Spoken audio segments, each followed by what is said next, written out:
आत्मिक अगुआ बनना कठिन है, शारीरिक अगुआ बनना बहुत आसान है।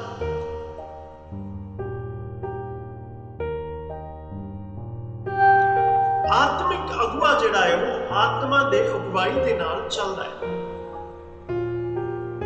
ते शरीरक अगुए जिहड़े आ वो शरीर दी अगुवाई दे नाल चलदे, पर हुंदे दोने की आ अगुवाई करन वाले।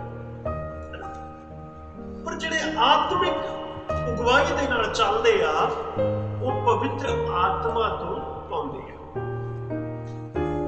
कितों पाउंदे आ? पवित्र आत्मा तो पाउंदे आ। पर अज कलीसिया नूं इस गल दा पता ही नहीं चलदा कि वो आत्मिक अगुआ आ कि शरीरक अगुआ है। ते जिहड़े शरीरक अगुए आ उन्हां नूं कलीसिया दे विच पता ही नहीं लगता कि आत्मिक लोग किहड़े आ ते शरीरक लोग किहड़े। गल समझ लग रही? ते जद असीं कलीसिया दे लोग इकट्ठे हो जाते आ ਉਹਦੇ ਵਿੱਚ आत्मिक लोग भी ਹੁੰਦੇ ਆ ਤੇ शरीरक लोग भी ਹੁੰਦੇ ਆ। आत्मिक लोग ते आत्मा तो आराधना करते आ ते शरीरक लोग ਜਿਹੜੇ ਆ शरीर तो आराधना ਕਰਦੇ। पर ਜਿਹੜੇ शरीरक अगुए आ वो शरीरक ਗੱਲਾਂ ਨੂੰ ਬਿਆਨ ਕਰਦੇ आत्मा की अगुवाई के नाल नहीं, शरीर के नाल या अपनी बुद्ध के नाल, अपने ज्ञान के नाल, अपनी समझ के नाल उन्हां वैरसां नूं की करदे हो जोड़दे। गल समझ आ रही? उन्हां वैरसां नूं की करदे हो जोड़दे और फिर उन्हां नूं मनादी करदे।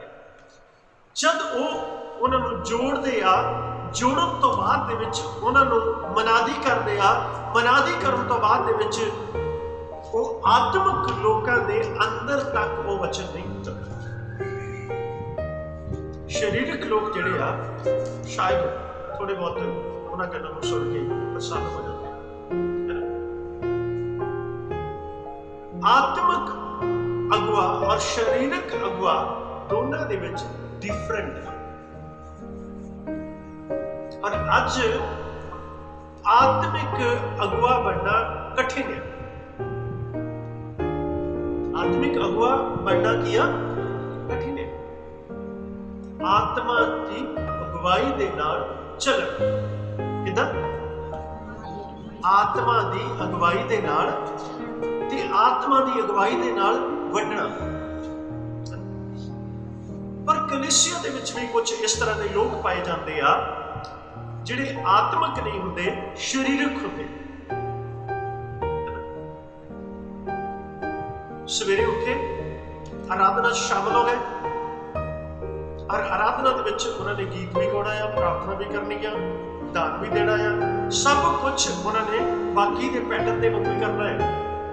पर हुंदा की है वो आत्मिक नहीं हुंदे, शरीरक हुंदे। पर आत्मिक जिहड़े लोग आ उन्हां दे कोल भावें दान ज्यादा ना होवे, भावें उन्हां दे कोल टाइथ ज्यादा ना होवे, है ना, पर उन्हां दी आत्मिक आराधना आमीन। आत्मिक लोग जिहड़े आ आत्मा तो चमकदे आ ना कि शरीर तो चमकदे। शरीरक लोग जिहड़े आ शरीरां तो चमकदे आ पर आत्मा तो डेड होंदे। गल समझ रहे हैं? आत्मिक अगुए शरीर तो ज्यादा चमकदे आ पर आत्मा तो वो घट शाइन होती है। अज सानू की बनने की लोड़ है? आत्मिक अगुआ बनने की। कलीसिया भावें घट होवे कोई गल नहीं, कलीसिया भावें थोड़े लोग जुड़न कोई गल नहीं, लेकिन आत्मिक लोगों का आत्मिक अगुआ बनना बहुत इंपॉर्टेंट है। आत्मिक लोगों का आत्मिक अगुआ बनना बहुत इंपॉर्टेंट है। जे तुसी आत्मिक अगुए नहीं हो, ये एक दिन बाइबल दसदी है तुहाडा काम परखिया जावे। की क्या बोला मैं? ਤੇ ਜੇ ਤੁਹਾਡਾ ਕੰਮ ਭਾਈ ਸੋਨੇ ਚਾਂਦੀ ਦਾ ਆ ਤੇ ਸੋਨੇ ਚਾਂਦੀ ਦੀ ਪਰਖ, ਤੇ ਜੇ ਕੰਮ ਤੁਹਾਡਾ ਘਾਹ ਫੂਸ ਦਾ ਆ ਤੇ ਘਾਹ ਫੂਸ ਦੀ ਪਰਖ। ਔਰ ਜਦ ਅੱਗ ਆਉਂਦੀ ਆ ਤੇ ਘਾਹ ਫੂਸ ਨੂੰ ਸੜ ਕੇ ਕੀ ਹੋਣਾ ਪੈਂਦਾ ਸਵਾ? ਅੱਗ ਆਉਂਦੀ ਆ, ਪਰਖਦੀ ਆ ਤੇ ਘਾਹ ਫੂਸ ਕੀ ਹੋ ਜਾਂਦਾ? ਸੜ ਕੇ। ਤੇ ਜਿਹੜਾ ਸੋਨਾ ਹੈ ਸਵਾਉਂਦਾ। ਸੋਨਾ ਜਿਹੜਾ ਆ ਬਲਕਿ ਅੱਗ ਦੇ ਵਿੱਚ ਤਪਾਉਣ ਦੇ ਨਾਲ ਹੋਰ ਵੀ ਖਰਾ ਨਿਕਲਦਾ ਹੈ। ਤੇ ਪਤਰਸ ਦੇ ਖੱਤ ਦੇ ਵਿੱਚ ਬਿਆਨ ਕੀਤਾ ਗਿਆ ਆ, ਕੋਰਿੰਥੀਅਸ ਦੇ ਵਿੱਚ ਬਿਆਨ ਕੀਤਾ ਗਿਆ ਕਿ ਤੁਹਾਡਾ ਕੰਮ ਜਿਹੜਾ ਆ ਪਰਖਿਆ ਜਾਵੇਗਾ। ਕਲੀਸਿਆ ਦਾ ਵੀ ਤੇ ਸੇਵਕ ਦਾ। ਤੇ ਜਿਹੜਾ ਸੇਵਕ ਆਤਮਿਕ ਆ, ਜਦ ਉਹਦਾ ਆਤਮਿਕ ਕੰਮ ਪਰਖਿਆ ਜਾਊਗਾ ਉਹ ਖਰਾ ਨਿਕਲੂਗਾ ਤੇ ਪਰਮੇਸ਼ਰ ਉਹਦਾ ਪ੍ਰਤੀਫਲ ਤੁਹਾਨੂੰ ਦੇਵੇਗਾ। ਤੇ ਜਿਹੜੀ ਕਲੀਸਿਆ ਆ, ਜੇ ਉਹਨਾਂ ਦੀ ਆਤਮਿਕ ਆਰਾਧਨਾ ਆ, ਆਤਮਿਕ ਢੰਗ ਦੇ ਨਾਲ ਉਹ ਜੁੜੇ ਹੋਏ ਆ, ਆਤਮਿਕ ਢੰਗ ਦੇ ਨਾਲ ਚੱਲੇ ਆ ਤੇ ਉਹਨਾਂ ਦਾ ਪ੍ਰਤੀਫਲ ਉਹਨਾਂ ਨੂੰ। ਆਮੇਨ। ਕਲੀਸਿਆ ਦੇ ਵਿੱਚ ਵੀ ਦੋ ਜੋੜਿਆ ਤੇ ਅਗੁਆ ਦੇ ਵਿੱਚ ਵੀ ਜਿਹੜੇ ਸੇਵਾ ਕਰਨ ਵਾਲੇ ਲੋਕ ਉਹਨਾਂ ਦੇ ਵੀ ਦੋ ਜੋੜਿਆ। ਪਰ ਕਲੀਸਿਆ ਦੇ ਵਿੱਚ ਤੇ ਹੋਰ ਕੁਝ ਲੋਕ ਵੀ ਆ, ਪਰ ਮੈਂ ਅੱਜ ਉਹਨਾਂ ਦੇ ਬਾਰੇ ਬਿਆਨ ਨਹੀਂ ਕਰਨਾ, ਲੇਕਿਨ ਅਗਲੇ ਦਿਨਾਂ ਦੇ ਵਿੱਚ ਮੈਂ ਤੁਹਾਨੂੰ ਉਹਨਾਂ ਦੇ ਵਿੱਚ ਵੀ ਬਿਆਨ ਕਰ ਦੂੰਗਾ ਕਿ ਕਲੀਸਿਆ ਦੇ ਵਿੱਚ ਕਿੰਨੇ ਪ੍ਰਕਾਰ ਦੇ ਲੋਕ ਆ। ਸਰੀਰਕ ਲੋਕ ਆ,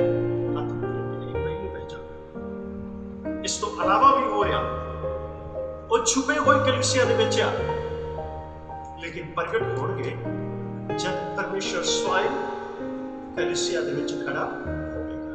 ਕਿਉਂਕਿ ਹਰ ਪਰਖ ਕਰਨ ਦੀ ਤਾਕਤ ਉਹਦੇ ਕੋਲ ਆ, ਹਰ ਪਰਖ ਕਰਨ ਦੀ ਸ਼ਕਤੀ ਉਹਦੇ ਕੋਲ ਆ। ਤੇ ਅਸੀਂ ਆਤਮਿਕ ਆਰਾਧਨਾ ਕਰਨ ਵਾਲੇ ਬਣੀਏ ਤੇ ਆਤਮਿਕ ਅਗੁਏ ਬਣੀਏ। ਆਮੀਨ। ਪਰਮੇਸ਼ਰ ਨੂੰ ਆਤਮਿਕ ਅਗੁਆ ਦੀ ਲੋੜ ਆ, ਸਰੀਰਕ ਅਗੁਏ ਦੀ ਉਹਨੂੰ ਲੋੜ ਨਹੀਂ ਆ। ਕਿਉਂਕਿ ਸਰੀਰਕ ਜਿਹੜੇ ਆ ਬਥੇਰੇ ਆ, ਤੇ ਜਿਸ ਵੇਲੇ ਅੱਗ ਆਵੇਗੀ, ਪ੍ਰਭੂ ਯਿਸੂ ਮਸੀਹ ਆਵੇਗਾ, ਉਸ ਵੇਲੇ ਉਹਨਾਂ ਦਾ ਕੰਮ ਜਿਹੜਾ ਹੈ ਪਰਖਿਆ। ਤੇ ਜਿਸ ਵੇਲੇ ਉਹਨਾਂ ਦਾ ਕੰਮ ਖਰਾ ਨਾ ਨਿਕਲਿਆ, ਕਹਿੰਦਾ ਮੈਂ ਤੇ ਤੈਨੂੰ ਜਾਣਦਾ, ਏਦਾਂ ਹੀ ਹੈ ਨਾ, ਕਹਿੰਦਾ ਮੈਂ ਤੈਨੂੰ ਜਾਣਦਾ। ਕਲੀਸਿਆ ਨੂੰ ਵੀ ਉਹਨੂੰ ਕੀ ਕਹਿਣਾ ਹੈ? ਮੈਂ ਤੈਨੂੰ ਜਾਣਦਾ। ਪਾਦਰੀ ਨੂੰ ਉਹਨੇ ਕਹਿਣਾ ਮੈਂ ਤੈਨੂੰ ਜਾਣਦਾ।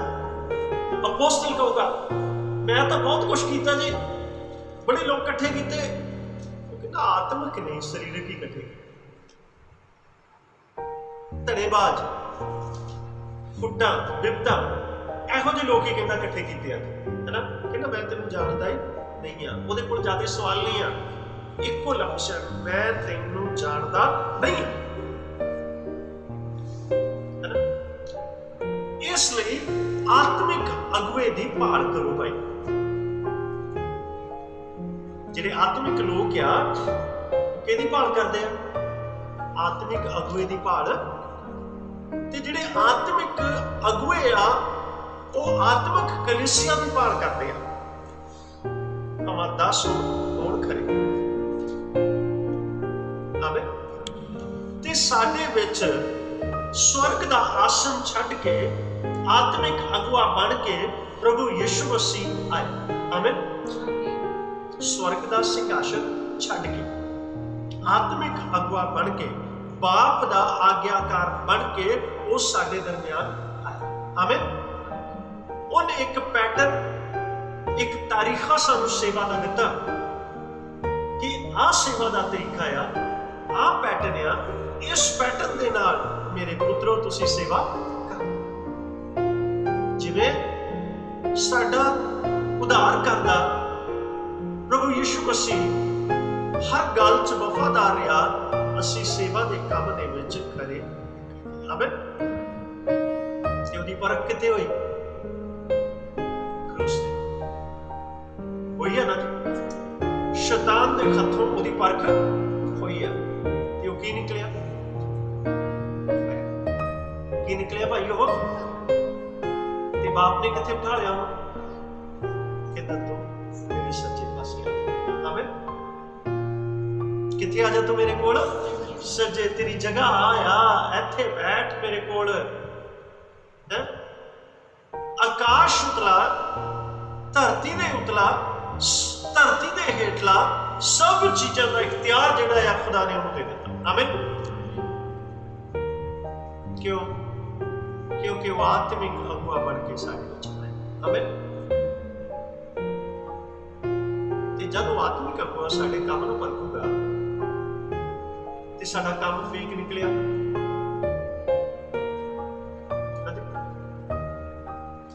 ਸਾਡੇ ਪ੍ਰਚਾਰ ਜਿਹੜੇ ਆ ਬਨਾਵਟੀ ਨਿਕਲੇ, ਸਾਡੀਆਂ ਗੱਲਾਂ ਜਿਹੜੀਆਂ ਬਨਾਵਟੀ ਨਿਕਲੀਆਂ, ਤੇ ਫਿਰ ਉਹ ਕੀ ਕਰੂਗਾ? ਕਹੂਗਾ ਮੈਂ ਤੇ ਤੁਹਾਨੂੰ ਜਾਣਦਾ, ਕਿਉਂਕਿ ਤੁਸੀਂ ਮੇਰੇ ਕੋਲ ਖੜੇ।